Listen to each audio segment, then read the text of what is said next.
Hello, beautiful people. Welcome to Tuning In. Learn to be your own psychic, where we move one episode at a time away from the need for external validation and towards strong, confident trust in our own intuition. You guys don't need psychics, you are psychic. This week, we're going to talk about universal truths and individual truths. We are shifting our perspective to view these two truths as parallels, not opposites. They do not square, they harmonize. Our universal truth gives us the outline, and then we color it in with our individual truths. I feel like I've heard lately a few different conversations that are, in essence, the concept of fate, destiny versus free will, as if it's a debate of which one is the truth, as if we have to choose between surrender and sovereignty. But y'all, we don't. And this is an excellent example of how two truths can exist at the same time: the universal truth of free will and the individual truth of fate, destiny. The goal here is to move into acceptance of neutrality, to learn to hold space for both truths at the same time in harmony, in unity. Rejecting duality and embracing neutrality is the beginning of clarity. The moment we begin to expand, where we realize that embracing multiple truths does not negate our individuality, it amplifies it. At the same time, it promotes unity of the collective. We aren't meant to fight for the singular right truth. Think about it. 9 billion people on the planet. You really think there's one singular truth and that any one has it all right? That's not a thing, y'all. It is not a thing. This is where we focus our energy on embracing and accepting how multiple truths harmonize and give shape together. Truth is not absolute, it's a frequency. And at the risk of oversimplifying, inside that frequency, there can be multiple vibrations. Let's dive in, y'all. I want to start right away with a little side note. So I was channeling this episode, just vibing in the flow, then out of nowhere, Spirit hits me with the truth bomb. I mean, mind blown. I realize I've been teaching universal laws in some form or fashion this whole time without even knowing it. Now, we'll get into the details of that on the next episode, but what matters for this episode is that this whole realization made me look at today's message with new eyes. Because what I'm really talking about here, these truths we all feel in our bones, they aren't just ideas, they're foundations, universal, alive, and how we choose to interpret them. That's the magic. That's where our free will comes in and paints the sacred picture.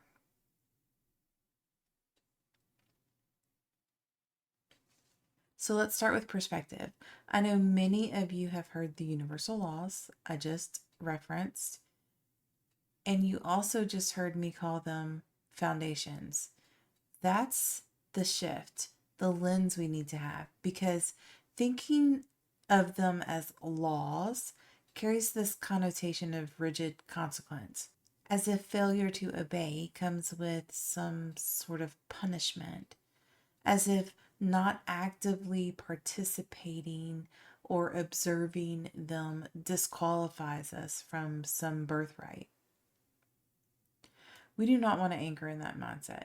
Anything based in fear needs to be reevaluated, period. Period. Anything fear based immediately needs to be reevaluated. I want you to remember that. We want to have a more neutral perspective so that we can hold space for the relationship of the truths as a whole. They aren't absolute rules, they are truths that we dance with.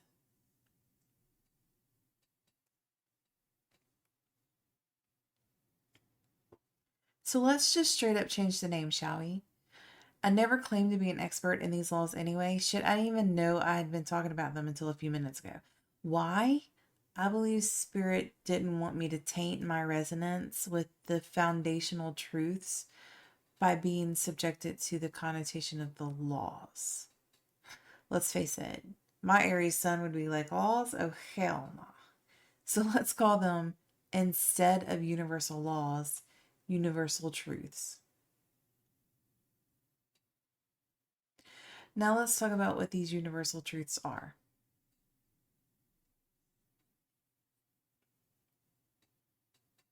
Some of you may recognize the laws that are born from these truths as we discuss them. These are the foundations. The laws are based in the truths. The renaming is meant to hold space for the complexity of the truths and differentiate them from the laws that we've been taught.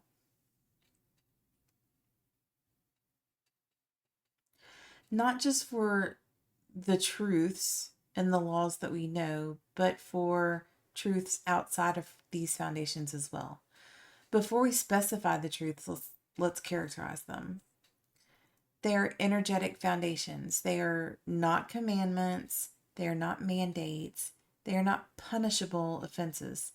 They are living truths. They form an energetic framework for us to experience our individual realities. They are not meant to stand alone. They are not meant to act alone.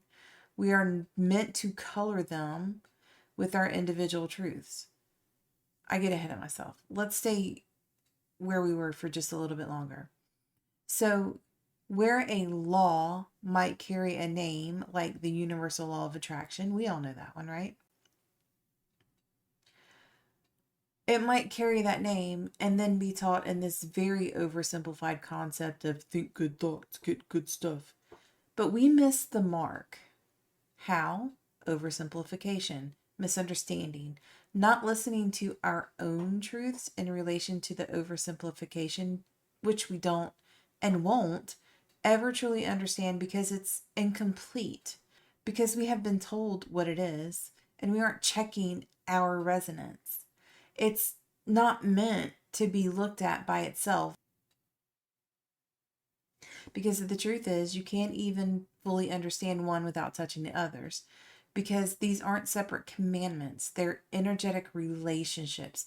They braid, they echo, they respond to each other.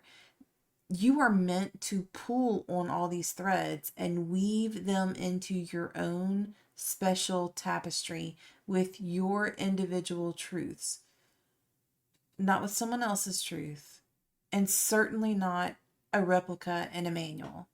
Your own tapestry, a living, breathing reflection of your internal truth on purpose, intentionally woven with the universal truths.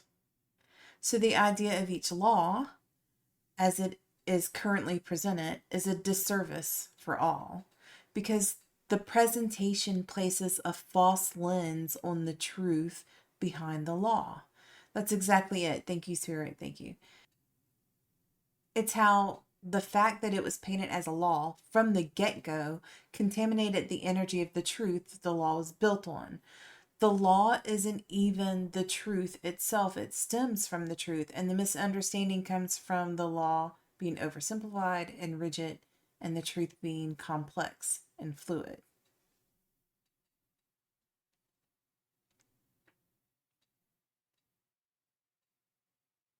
Okay, interesting. Um, okay, so we're channeling an analogy. Bear with me here. I don't even know where this is going yet. Have you seen the book of Eli?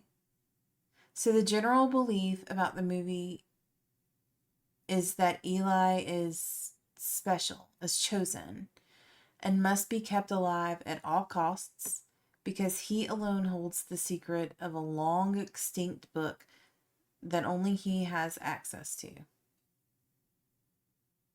the printed version of which, in the end, is created straight from Eli's words, which were stored in his memory.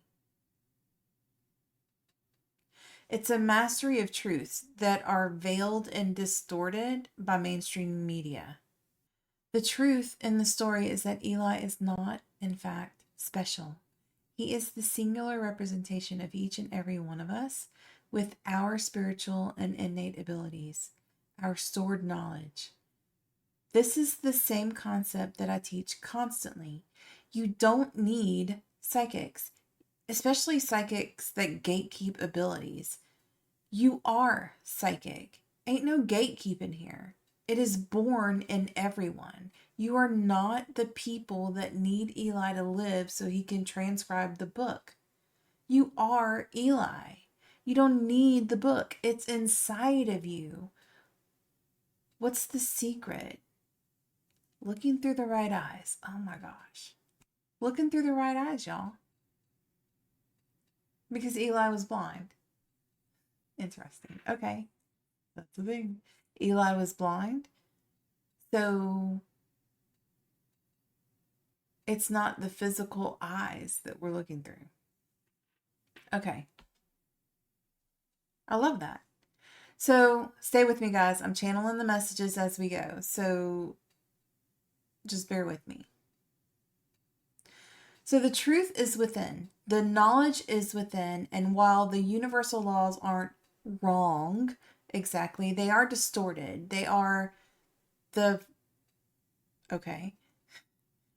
figurative art representation of an abstract concept, which gets diluted in translation because the truth is complex and multi-layered and touches all of the other truths.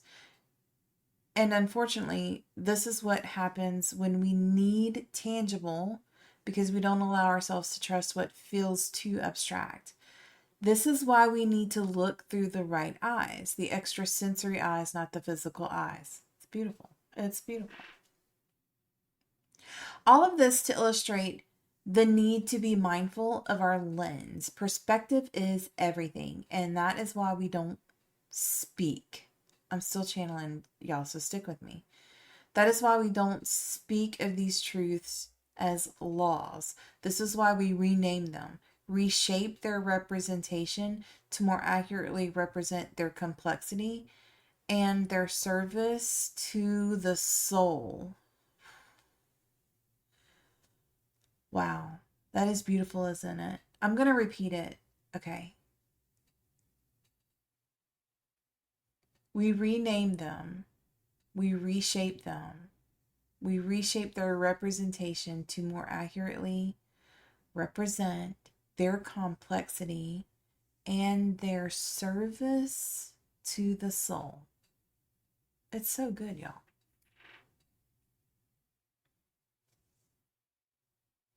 Okay, so before we move into the interwoven and complex nature of universal truths, let's divert just for a bit, okay, probably a little more than a bit, on how our individual truths come into play and are just as significant individually.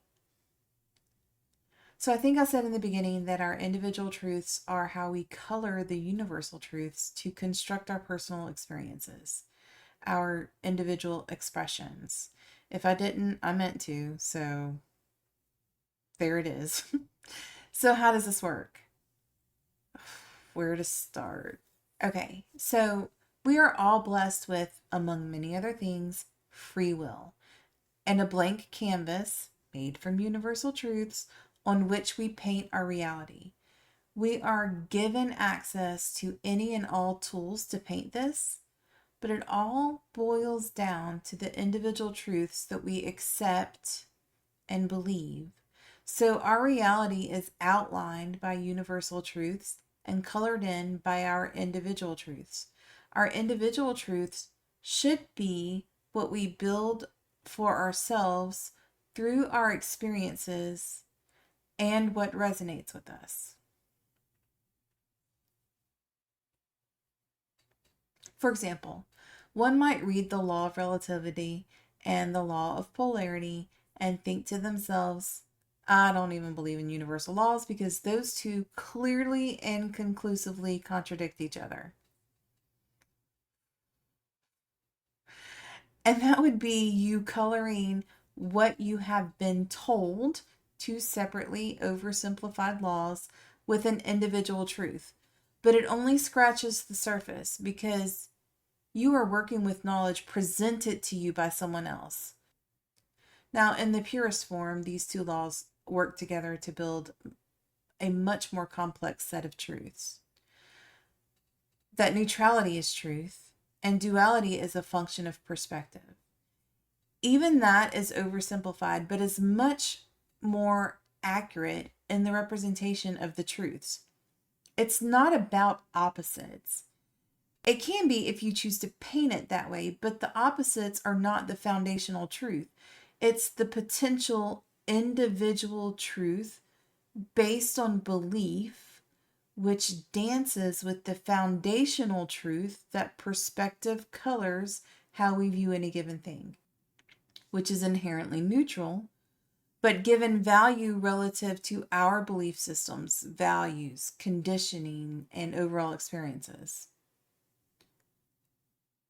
And there can absolutely be varying degrees of the same truth differentiated for individual paths. It is quite literally a dance. Some of us like to waltz. Some of us like to tango. Some of us like to sock hop. Some of us like to break dance. Every single preference holds space for the truth of the dance.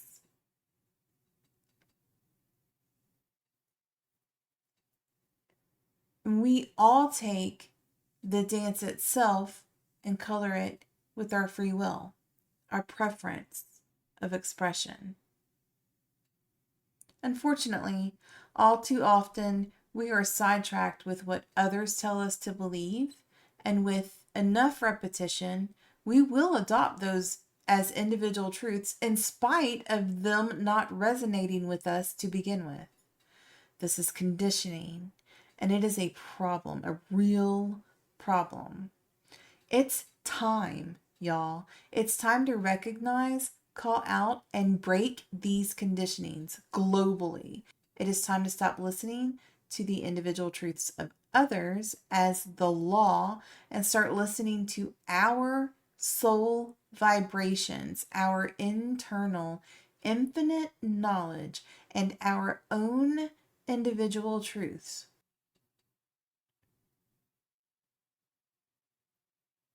So that we can paint our own individual experience intentionally, purposefully, and without the influence of someone else who does not know the map of our individual expression. I wanted to put that right there because now that we are translating laws into the truths they were always meant to be, we can tie in the connection to individual truths as we go because they are just as important. I feel like this is about to be a dissertation on what the universal truths are, with small citations to corresponding laws. Just because there is not, by any means, a literal translation or a perfect parallel. There can't be, because the laws are dissected, they're diluted, they're watered down. I can't quite pinpoint the word, I feel. But they aren't whole. They're incomplete. And just by their distorted and oversimplified nature, I don't really want to say inaccurate. I don't think that's quite right. That's it. Maybe that's what I'm looking for. That's probably exactly what I need to say. They aren't quite right. Y'all, I know this is hard to believe, but I don't even know the damn laws. I know the truths, but I don't know the laws. This is all channeled.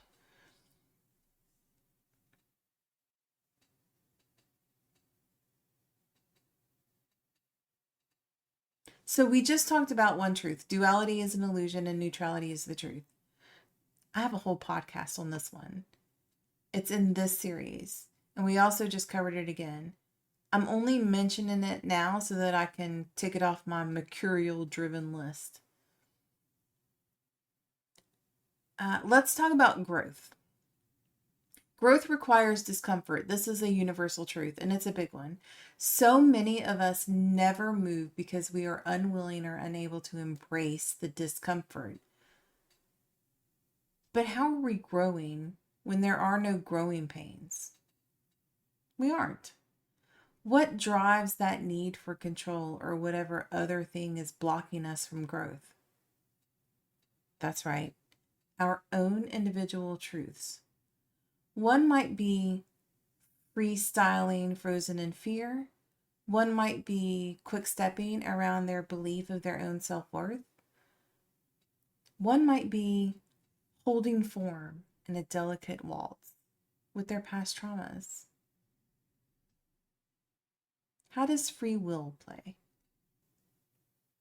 Well, each and every single one of us is choosing to learn a new dance or to remain in their current dance rather than to step out of their comfort zone and try a new one. Now, we aren't meant to be perpetually uncomfortable. There's an ebb and flow to life. We grow, we celebrate, we rest, and we repeat in essence. Even within that rhythm, you are still coloring with choice, choosing to resist or to embrace, to accept or deny. Now, there are at least 3 laws wrapped up in this. The law of transmuting energy perpetually. I don't know. I think that's, you know what I mean. The law of gender and the law of rhythm.